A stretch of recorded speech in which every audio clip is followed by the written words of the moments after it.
Continuing Swan Facts? Yeah. Sorry. No I'll get off this soapbox. The human version of Binks was played by NCIS star Sean Murray. Then once the transformation happens into Binks the Cat, he is voiced by Boy Meets World and a Goofy movie star Jason Marsden. Who is James Marsden's brother. Yeah. I love that Goofy movie. Oh, wow. It's a great one. Yeah. Several different cats, I think it was like 7 or 8 cats were actually used during the production. They did a pretty good job. Because I was watching it, I'm like, that's a real cat. That's not a real cat. That's a real cat. That's not a real cat. Actor Doug Jones, who plays the monster Billy, who is summoned towards the middle of the film, actually had real moths placed inside his mouth for his intro shot. It was basically a mouth rig. It was built in order to keep the moths from Dying? well, going down like his throat or whatever. So it was Michelle kind of Pfeiffer should have done that. protecting for Batman Returns. Catwoman. Yeah, when she had the bird, she pissed in her mouth. Yeah, you didn't know that story? Yeah, like you pissed her shit in her mouth, but she really put the bird in her mouth. Yeah. That's the dedication. I know. She's good in that. She's good in everything. That's true. Dangerous one. Grease too. Cool rider. C-O-O-L-R-I-D-E-R. They chose to release Hocus Pocus in July of '93, pitching it as a summer film. That's why it didn't do well. This was probably a mistake. Why not wait till September? Because they're putting all their money behind Nightmare Before Christmas. Yeah. They thought they were going to ride the coattails of that, maybe? No. Nightmare Before Christmas is probably October through December. This came out in July. Yeah. This came out first, so they're like, we're not going to focus promoting this one this much. We'll do this one. Which, I mean, it makes sense. They backed the right horse. Yeah. I mean, just even it being like was it stop motion? Mm-hmm. Like that's already amazing. That wasn't being done. no. No. Only in special effects, like Jason and the Argonauts, shit like that. Mortal Kombat. Mm-hmm. Never as like a full feature for us. I mean, Brits did it constantly for TV shows. In 2018, for the 25th anniversary, a sequel book was released. So I'm not sure if maybe that's going to be the premise of or loose premise of the script for Disney Plus. Probably not. I heard something weird. I don't know if this is a Swan fact, but there is a 4th Sanderson sister or something weird. I don't know, maybe that could be the next story. I'm not sure. That'd be cool. She's the surviving one that brings them back. Maybe. Yeah, That'd be amazing. really good. Yeah. We'll see. And it's one of the Sex and the City girls. Rosie O'Donnell was actually offered the role of Mary Sanderson, but felt too uncomfortable portraying a witch who kills children. So she said no. She kills them anyway. I could see her as that part. She'd been perfect. Yeah. Did you watch that newer the Mark Ruffalo show? She was in? No, the one that he won the Emmy for? Mm-hmm. No, I haven't watched it yet. She's really good in that. She's not bad, but I like her and Madonna's best role ever will always be in A League of Their Own. Fight me on it. I'm not fighting. Have you seen League of Their Own? Yeah, of course, Okay. bro. I know, you started singing Cool Rider. I'm like, I'm questioning you now. I don't like musicals. I think you're protesting too much. Bro. That's a deep cut sequel to a musical that no one's seen. That's true. VH1, growing up, they used to play that movie all the time, bro. Come on. More than the original Grease. Yeah, it's because it was cheaper to play. The other rights. Yeah. They're just like whatever. There's a song in that one where they're in a bomb shelter and they have the guys, the T-Birds, like have the bomb alarm go off and he starts singing, "Let's do it for our country." Yeah. It's about fucking getting laid. It's an awesome song. And they're like, let's do it for Disneyland. I want to watch that movie. Fell from grace. I might have spoiled this last one of the evening. Disney were worried about early makeup tests for the film, saying it was too scary, which caused makeup artist Tony Gardner to actually lighten up what the makeup originally looked like for a lot of the characters.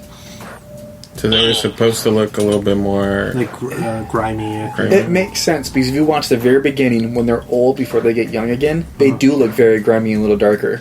So that could have been like the beginning, and they're like, no. We need to make them look. Let's cut that back.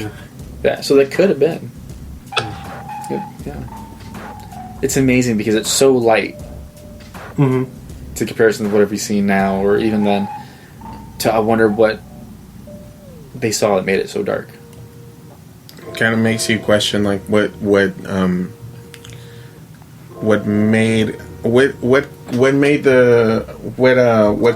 did they show to all these test audience? Like, what? I mean, did these people not see Bambi? Like Disney, or who were they showing these cuts to? You know, Disney's dark. There's a lot of death in Disney movies. Yeah, but I feel like this one, at least for its time, its overall aesthetic is kind of more leaning towards, like, I don't know, like gateway horror, you know? I think so. You think it's weed of horror? I don't know. To me, possibly. This seemed like a movie that could be on the Disney Channel, but with production value. Yep. Yeah. And that's the problem with all the Disney movies, and that's why I don't like its production value. But like I said, like, who were they showing these movies to, for them to really, like, recut and redo a lot of this stuff? Like, were they showing it to Brothers? Yeah, were they showing it to the right people, or who were they showing it with? You know, I don't know. You should, like, do the documentary for that one. Let's do this. Behind the smoke of Hocus Pocus. It was really, and you're going with, like, a GoPro. That'd be great. Do it all dark like Dateline. Yeah. Also, we didn't say for anybody who wants to watch the film, if you have Disney Plus, you can watch it. And then afterwards, you go watch Nightmare Before Christmas. Yeah. Just go right into it. Yep. I did watch Hidden Figures because they just put that up there. How was it? It's good. I love anything to do with space. I knew that. And it's playing on Freeform for the next coming month. All of October. Spooky season. Spooky season. So, Anaris, What's up? what are we gonna pick for next episode? It's your pick. Man. I was thinking about James, and I was like, do I want to go fully blown on James, or do I want to do something that's still fully blown, but, like, still, like, I guess tolerable? And I was thinking about it, because I had one, but I'm going to skip this one. I'm going to go straight to this one. I know I'm, like, dragging it on, but fucking, I'm going to do, because I haven't seen it, but maybe you guys have. It's going to be called Basket Case. Ooh. That's the classic 80s horror? Yeah, film? We need to go back to some 80s, like, old school horror, dude. Basket Case. Alright. If anyone doesn't know the gist of the story, it's basically this guy moves into town, and he basically has a twin, but the twin's all fucked up, and he locks him in a basket, dude. It's gonna be fucking crazy, dude. But, like, still good. Like, I think we're gonna enjoy this, dude. Is this streaming anywhere for the people listening? No, we're gonna have to probably rent it. I know it's on Prime for $2.99. Oh, okay. Yeah. It might be on Shudder. I would bet money that this is on Shudder.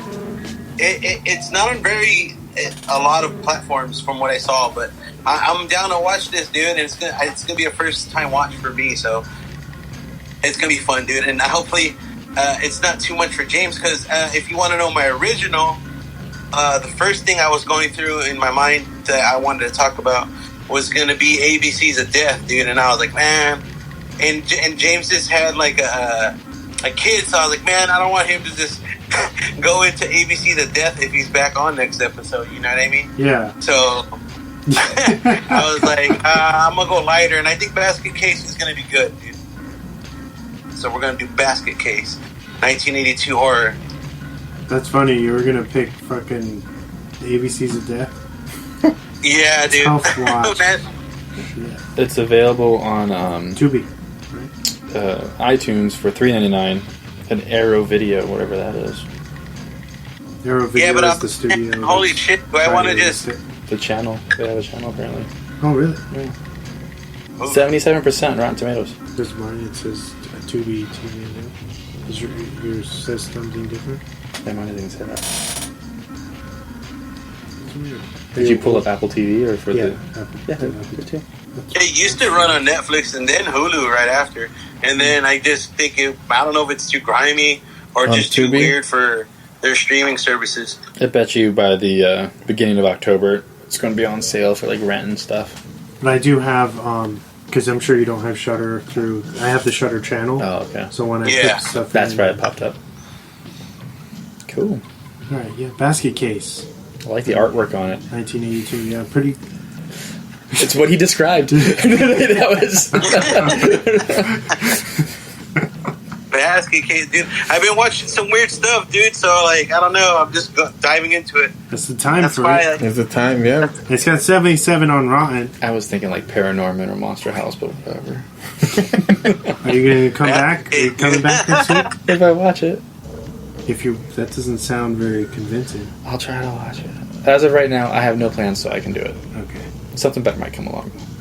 Okay. I think it might bring you. That's back. a negative on that, then. Talk about this. No, I'll come back, but I'm bringing food. So you're gonna hear. Yeah, I'm bringing food.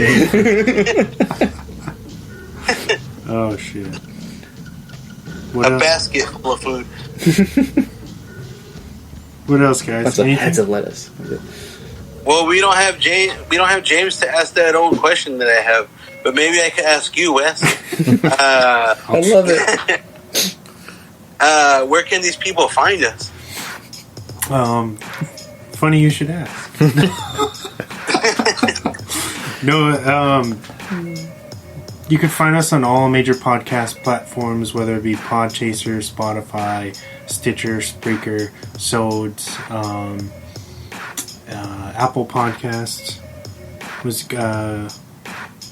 everything that's out that plays a podcast. I think that we're on everything, and Rude Behavior is now, I think, on all major podcast platforms as well, which is our sister podcast ran by my man Diego Luna right here.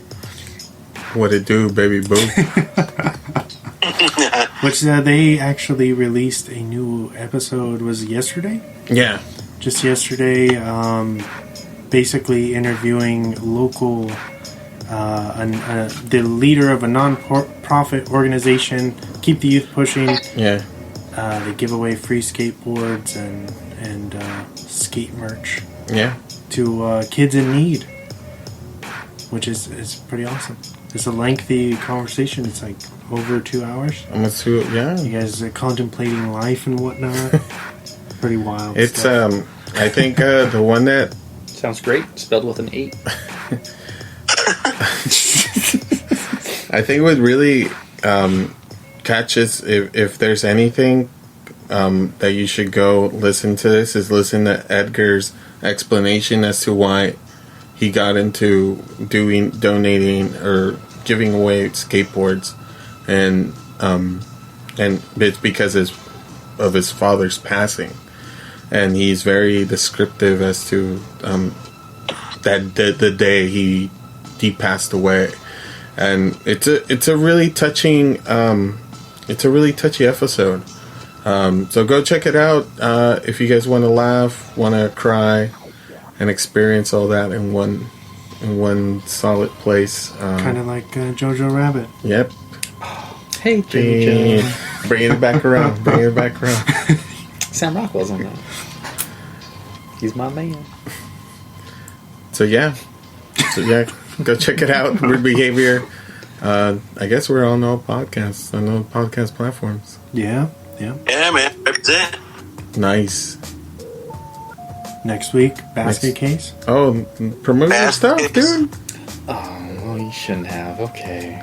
So, I actually start little etchy